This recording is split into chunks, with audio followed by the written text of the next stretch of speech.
பரிசுத்த வேதாகமம் பழைய ஏற்பாடு 2 ராஜாக்கள் 12ஆம் அதிகாரம். யெகூவின் 7ஆம் வருஷத்தில் யோவாஸ் ராஜாவாகி எருசலேமிலே 40 வருஷம் ராஜ்யபாரம் பண்ணினான். பெயர்சபா ஊராள் ஆகிய அவனுடைய தாயின் பேர் சிபியாள்.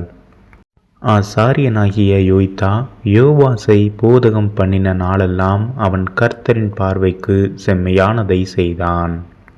மேடைகளை மாத்திரம் அகற்றவில்லை, ஜனங்கள் இன்னும் மேடைகள் மேல் பலியிட்டு தூபம் காட்டி வந்தார்கள். யோவாஸ் ஆசாரியரை நோக்கி, பிரதிஷ்டையாக்கப்பட்ட பொருளாகிய கர்த்தருடைய ஆலயத்துக்கு கொண்டு வரப்படுகிற எல்லா பணங்களையும், லக்கத்திற்கு உட்படுகிறவர்களின் பணத்தையும், மீட்புக்காக மதிக்கப்படுகிற ஆட்களின் பணத்தையும், கர்த்தருடைய ஆலயத்துக்கு கொண்டு வரும்படி அவரவர் தம் தம் மனதிலே நியமித்திருக்கும் எல்லா பணத்தையும், ஆசாரியர்கள் அவரவர் தங்களுக்கு அறிமுகமானவர்கள் கையில் வாங்கி கொண்டு ஆலயத்திலே எங்கெங்கே பழுது காண்கிறதோ அங்கே எல்லாம் ஆலயத்தை பழுது பார்க்க வேண்டும் என்றான்.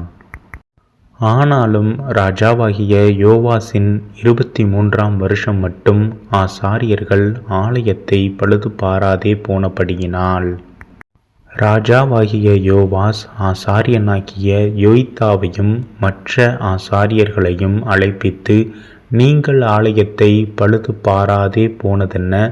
இனி நீங்கள் உங்களுக்கு அறிமுகமானவர்கள் கையிலே பணத்தை வாங்காமல் அதை ஆலயத்தை பழுது பார்க்கிறதற்காக விட்டுவிடுங்கள் என்றான்.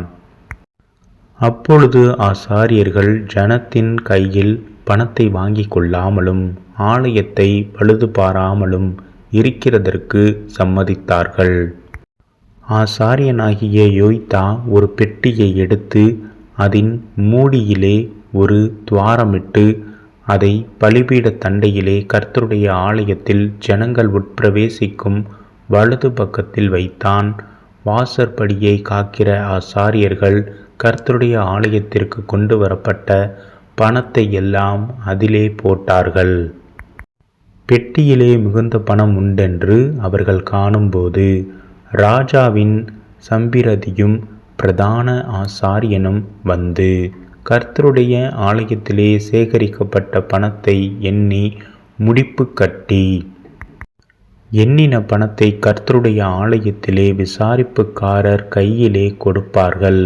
அதை அவர்கள் கர்த்தருடைய ஆலயத்தை பழுது பார்க்கிற தச்சருக்கும், சிற்பாசாரிகளுக்கும், கொற்றருக்கும், கல் தச்சருக்கும், கர்த்தருடைய ஆலயத்தை பழுது பார்க்க தேவையான மரங்களையும் வெட்டின கற்களையும் கொள்ளுகிறதற்கும், ஆலயத்தை பழுது பார்க்கிறதற்கு செல்லும் எல்லா செலவுக்கும் கொடுப்பார்கள்.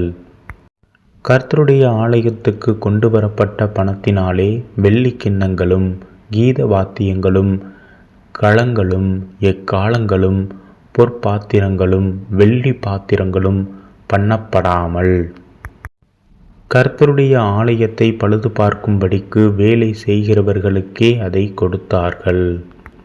வேலை செய்கிறவர்களுக்கு கொடுக்கும்படிக்கு பணத்தை வரப்பற்றி கொண்ட மனுஷர் கையிலே கணக்கு கேளாதிருந்தார்கள். அவர்கள் உண்மையாய் அதை நடப்பித்தார்கள். குற்ற பிரயாச்சித்த பணமும் பாவ பிரயாச்சித்த பணமும் கர்த்தருடைய ஆலயத்திற்காக கொண்டு வரப்படவில்லை. அது ஆசாரியரை சேர்ந்தது. அதற்கு பின்பு சீரியாவின் ராஜாவாகிய ஆசகேல் வந்து காத்தூரின் மேல் யுத்தம் பண்ணி அதை பிடித்தான். அதன் பின்பு எருசலேமுக்கு விரோதமாய் போக ஆசகேல் தன் முகத்தை திருப்பினான்.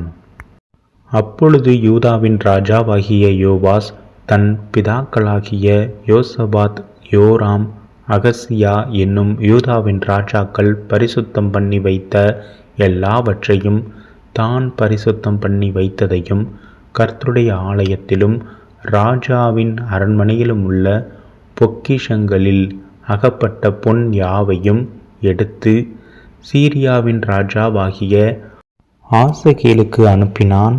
அப்பொழுது அவன் எருசலேமை விட்டு திரும்பி போனான். யோவாசின் மற்ற வர்த்தமானங்களும் அவன் செய்தவை யாவும் யூதாவுடைய ராஜாக்களின் நாளாகம புஸ்தகத்தில் அல்லவோ எழுதியிருக்கிறது.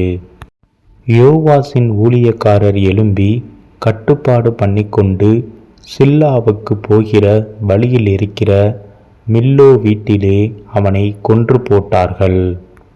சிமியாதின் குமாரன் யோசகார், சோமேரின் குமாரன் யோசபாத் என்னும் அவனுடைய ஊழியக்காரர் அவனை கொன்றார்கள். இறந்து போன அவனை தாவீதின் நகரத்தில் அவனுடைய பிதாக்கள் அண்டையிலே அடக்கம் பண்ணினார்கள். அவன் குமாரனாகிய அமத்சியா அவன் ஸ்தானத்தில் ராஜாவானான்.